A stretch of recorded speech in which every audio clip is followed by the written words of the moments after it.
Olá, queridos leitores! Vamos juntos ler Agatha Christie? O livro escolhido é Morte nas Nuvens, edição da LPM Pocket. Curta e compartilhe para que mais pessoas possam ler com a gente essa autora incrível. Aproveite e já se inscreva no nosso canal e ative o sininho para não perder a continuação da história. Vamos lá?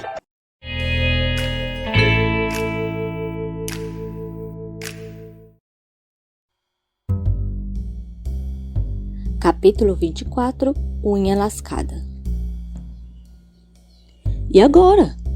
Questionou Fournier com voz exaltada.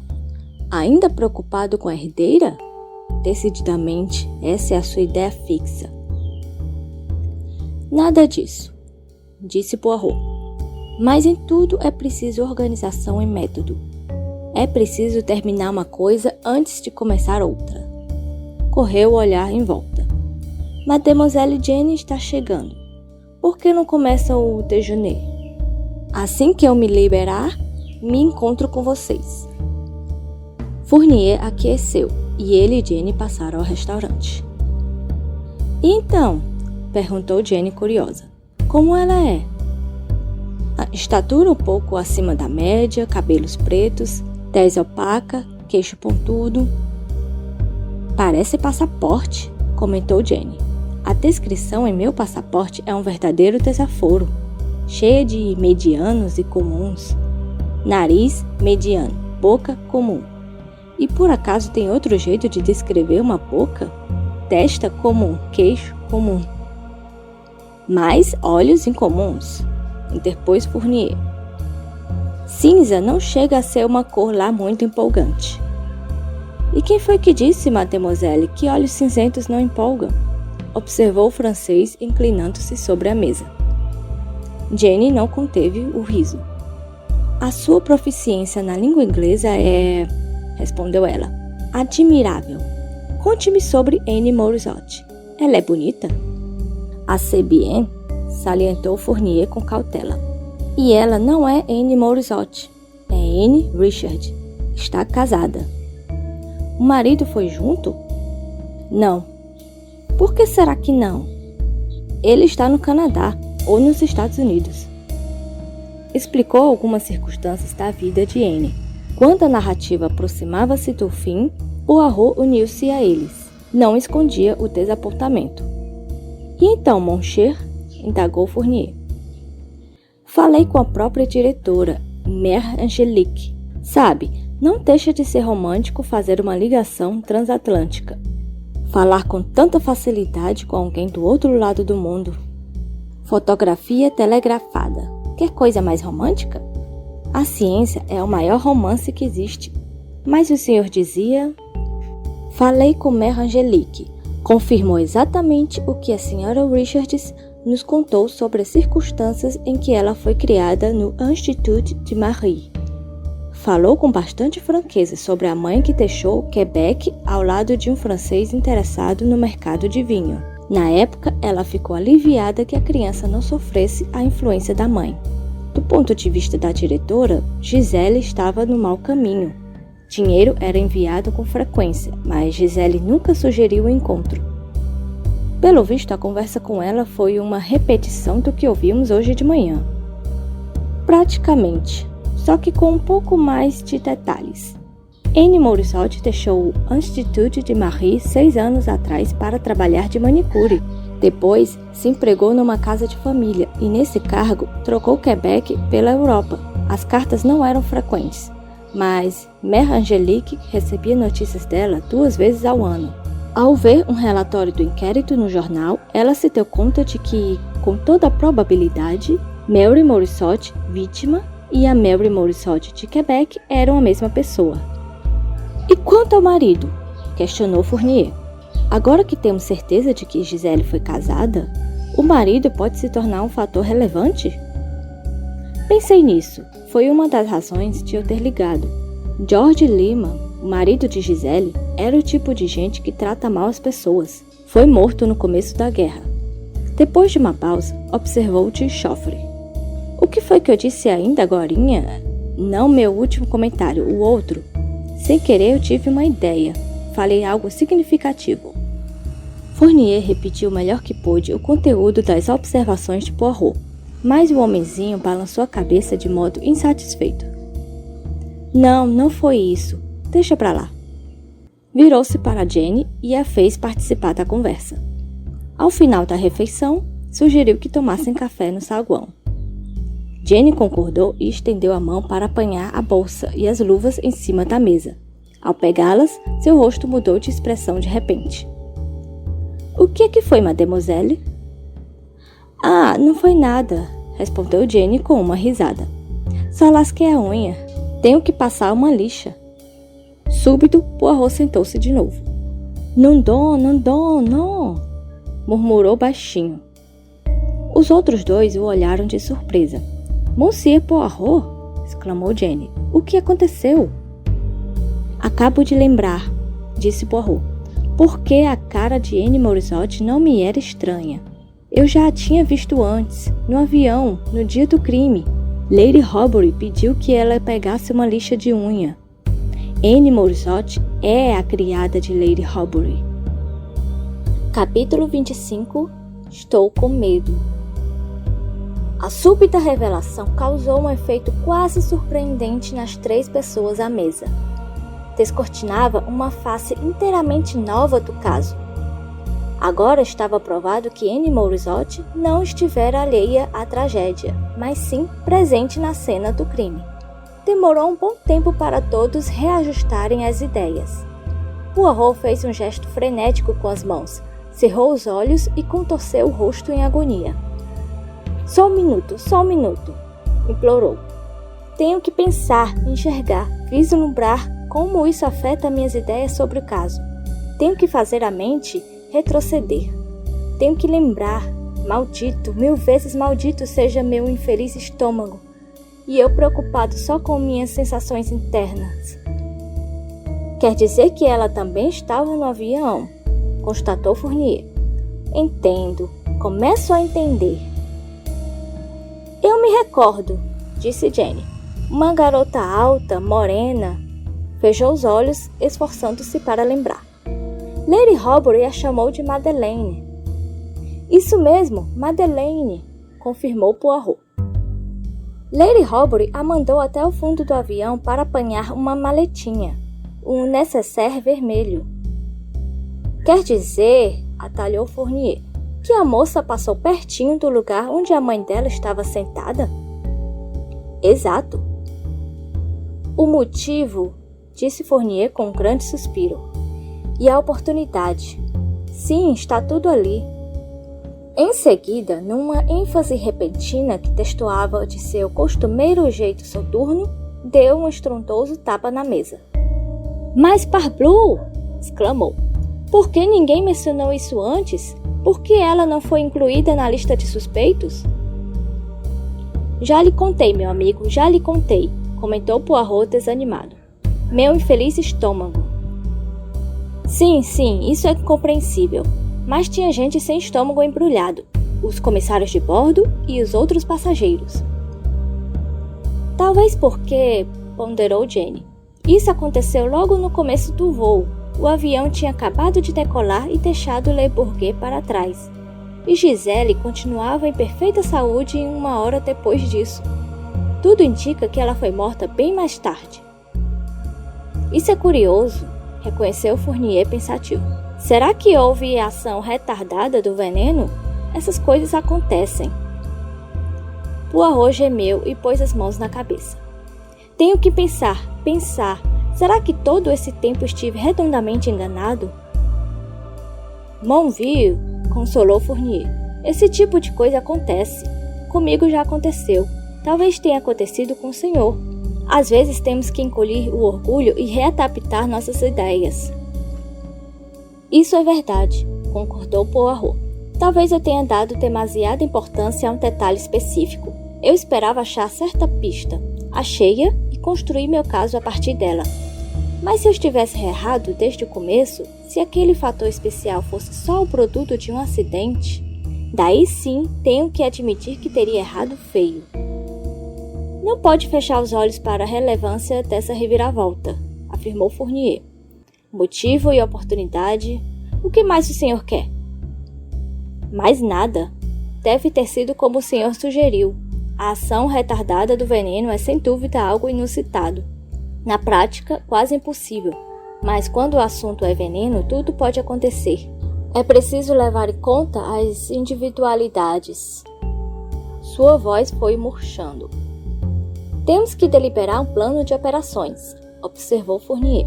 Acho que por enquanto seria imprudente deixar Anne Morissot desconfiada. Ela nem sonha que a reconhecemos. Apresentou documentos Bonavide que foram aceitos. Sabemos o hotel em que está hospedada e podemos entrar em contato com ela por intermédio de Thibault. As formalidades jurídicas sempre podem ser postergadas.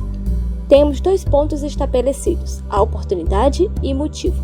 Falta provar que Anne Morissot tinha veneno de cobra em seu poder. Talvez tenha um detalhe do americano que comprou a zarabatana e subornou Jules Perrault. Com toda certeza foi o marido, Richards. Além da palavra dela, nada nos garante que ele esteja no Canadá. Como o senhor diz, o marido. Sim, o marido. Ah, espere. Poirot apertou as têmporas com as mãos. Está tudo errado, murmurou. Em vez de empregar as pequenas células cinzentas do cérebro de maneira organizada e metódica, eu tiro conclusões precipitadas. Penso, talvez, o que sou induzido a pensar. Novo equívoco. Se minha ideia original estiver certa, não posso ser induzido a acreditar que...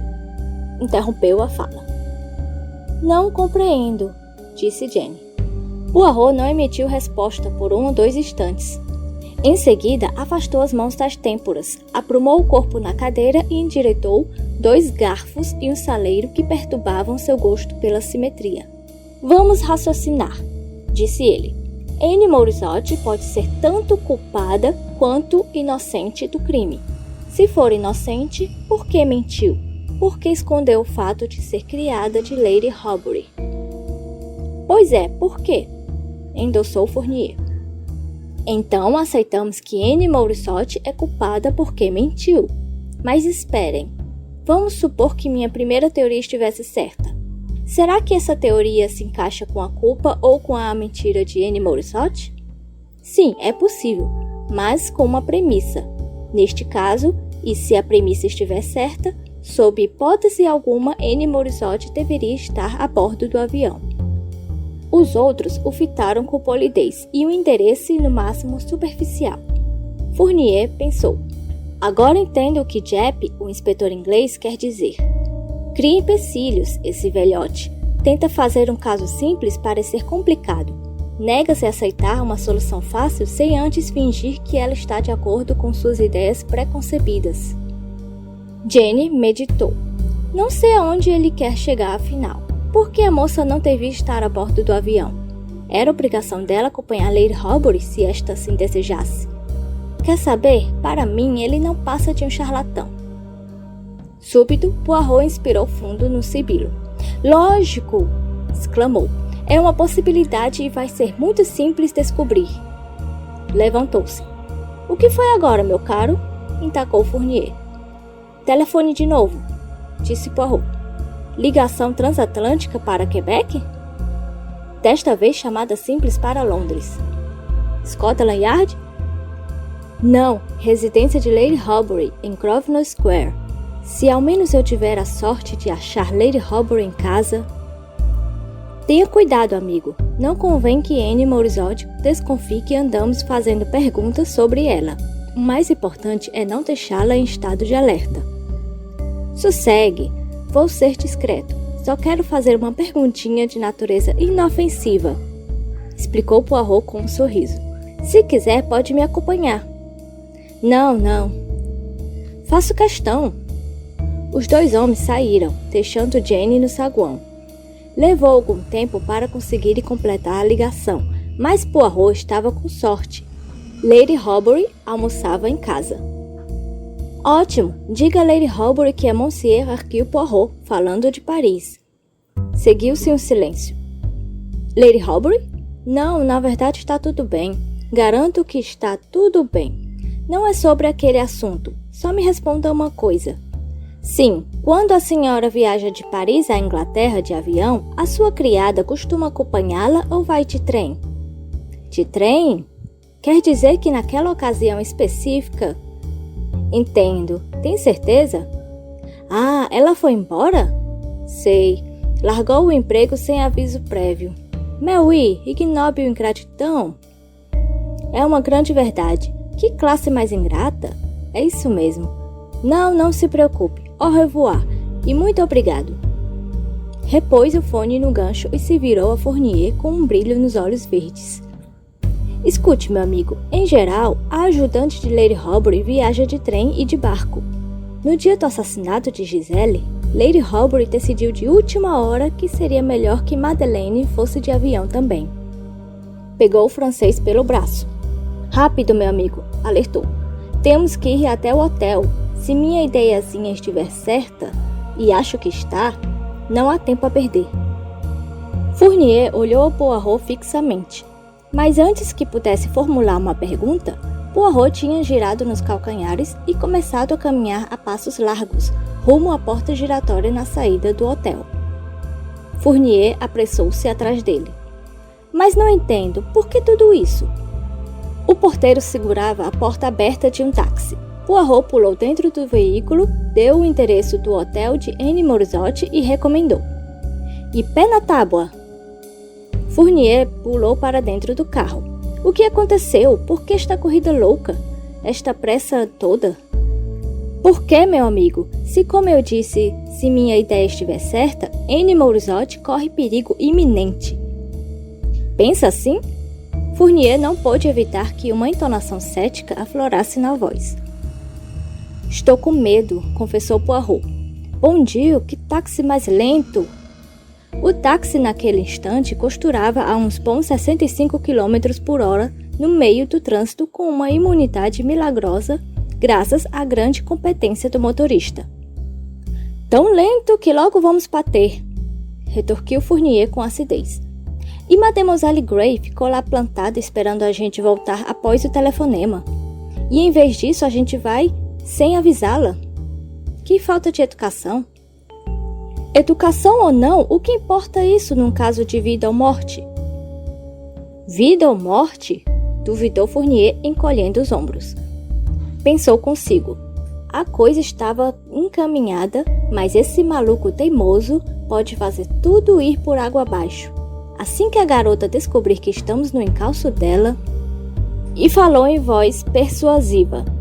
Olhe, Monsieur Poirot, seja razoável. Temos que agir com cautela. O senhor não entende, insistiu Poirot. Estou com medo, muito medo. O táxi travou com um solavanco na frente do pacato hotel em que Anne Morisot estava hospedada. Poirot irrompeu do veículo e quase trombou com um jovem que acabava de sair do hotel. Poirot estacou petrificado e o acompanhou com os olhos. Outro rosto que reconheço, mas de onde? Ah, eu me lembro. É o ator Raymond Parroclough. Enquanto Poirot se encaminhava à entrada do hotel, Fournier segurou-o pelo braço. Monsieur Poirot, respeito e admiro seus métodos, mas algo me diz que não devemos tomar medidas precipitadas.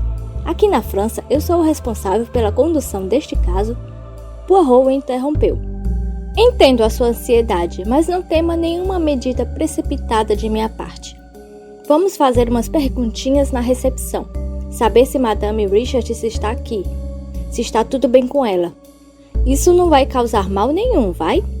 Depois discutimos juntos a linha de ação. Não se opõe a isso? Não, claro que não. Excelente. Poirot cruzou a porta giratória e aproximou-se do balcão com Fournier atrás dele. Os senhores têm uma hóspede chamada Sra. Richards aqui, se não estou me enganado. Abordou Poirot. Não, monsieur. Estava aqui, mas já fez o check-out. Não está mais no hotel? Indagou Fournier. Não, monsieur. Quando ela saiu? O recepcionista olhou o relógio de relance. Há pouco mais de meia hora. A partida dela foi inesperada? Para onde ela foi? O funcionário reagiu mal às perguntas e não mostrou interesse em respondê-las. Quando, porém, Fournier mostrou as credenciais, o funcionário do hotel mudou de tom e ficou ansioso para ajudar no que estivesse a seu alcance. Não, a senhora não havia deixado o endereço. Teve a impressão de que a partida dela decorria de uma súbita mudança de planos. Antes, ela havia dito que pretendia ficar uma semana. Mais perguntas. O porteiro foi chamado, os encarregadores de bagagem e os ascensoristas. De acordo com o porteiro, um cavalheiro veio fazer uma visita à hóspede. Apareceu quando ela não estava no hotel, mas esperou ela voltar, e os dois almoçaram juntos. Que tipo de cavalheiro? Um norte-americano, bem norte-americano. Ela pareceu surpresa ao vê-lo.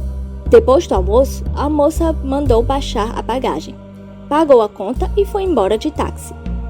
Para onde ela foi? Gare du Nord. Pelo menos foi essa a ordem que ela deu ao motorista.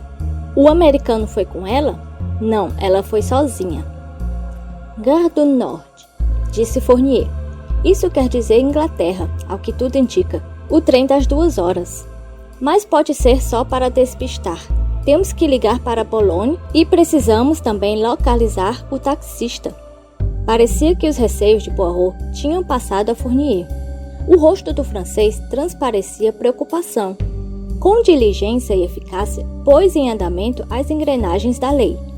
Foi às 5 da tarde que Jane, lendo um livro no saguão, ergueu o olhar e se deparou com Poirot vindo em sua direção. Abriu a boca em tom de censura, mas as palavras não foram pronunciadas. Algo no rosto dele a impediu. — O que houve? Indagou ela. — Aconteceu alguma coisa? Poirot tomou as 2 mãos dela nas suas. — A vida é terrível, mademoiselle, disse ele. Algo em sua entonação deixou Jane assustada. — O que houve? Repetiu ela. Poirot disse devagar. Quando o trem para o porto chegou a Boulogne, uma mulher foi encontrada numa cabine da primeira classe, morta. A cor sumiu do rosto de Jane. Anne Morisot? Anne Morisot. Na mão dela havia um frasquinho de vidro azul com resíduos de ácido cianídrico. — Ah! Exclamou Jane. — Suicídio? Poirot demorou um pouco para responder. Então disse, com o ar de quem mede as palavras com cuidado. — Sim, a polícia acha que foi suicídio. — E o senhor? Devagar, Poirot estendeu as mãos para os lados, num gesto expressivo. — O que mais alguém pode achar? — Matou-se. Por quê? O remorso ou o medo de ser descoberta? Poirot sacudiu a cabeça. — A vida pode ser terrível, disse ele. É preciso muita coragem. — Para cometer suicídio? Sim, imagino que sim. — E também para não cometê-lo, sentenciou Poirot.